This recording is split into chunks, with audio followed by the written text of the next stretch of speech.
అందరికి కూడా మీ అందరికీ పేరు పేరున ధన్యవాదాలు మాట్లాడాలి నేను. కానీ ఒకటే చెప్తా, ఈ జీవితంలో ఒకటి మాత్రం గర్వించదగ్గ ఎమ్మెల్యే అనిపించుకుంటారు, అది మాత్రం డౌట్ లేదు. ఎప్పుడైనా కానీ రాజకీయంలో ఒకటి భయం నాకు ఏంటంటే, నాకు రాని వేరే చేసే పని ఏంటంటే, మీరు ఎలక్షన్ క్యాంపెయిన్ లో చూసుంటారు, నా ఎప్పుడన్నా మీరు చూసిన టైం దొరికితే 5 నిమిషాలు నా స్పీచ్ చూడండి.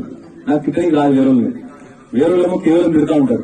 నా భయం ఏంటంటే, నెక్స్ట్ గా తిట్టడానికి నాకు ఏదో తింటారు, కానీ 100% మీకు మాత్రం గ్యారంటీ చెప్తున్నా, ఏ ఒక్క రోజు కూడా నేను తప్పు పని చేయ. మీకు ఎప్పుడన్నా ఎవరైనా ఇంటిస్తే నన్ను వచ్చి ధైర్యంగా అడుగుతాం. మీ అందరూ కూడా నిజాయితీగానే ఇన్ని ఉన్నా తప్పకుండా మీ అందరూ కూడా చెప్తాను గ్యారంటీగా.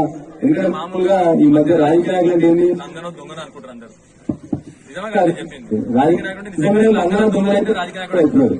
నేను చూసింది ఏంటంటే, రాజకీయ నాయకులు అందరూ ఫస్ట్ అబద్దాలు వేసుకోవాలి, గలీజ్ మాటలు మాట్లాడాలి, వేరే మీద దుమ్మెత్తు పోయాలి.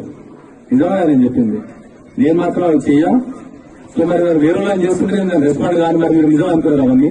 సో దయచేసి 100% నిజాయితీ ఉంటా. మీ అందరికి ఎప్పుడు ఏ అవసరం వచ్చినా కూడా నా చేయగలిగి నాకు తోచి 100% మీ అందరు కూడా నిలబడి మీ అందరికి చేస్తాం.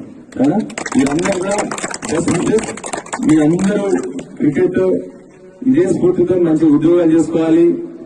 వీలైనంత వరకు ఎవరైనా బిజినెస్ చేసుకోవాలన్నా కూడా రేపు పొద్దున రండి, లోన్ కానీ ఇవన్నీ ఏం చేద్దామని చెప్పి కలిసి కూర్చొని చేసుకుందాము. సో మీరందరూ కూడా నా కోరిక ఒకటే, మీరందరూ బంగారు మన మెత్తలి బంగారు పిల్లగాలు అని చెప్పి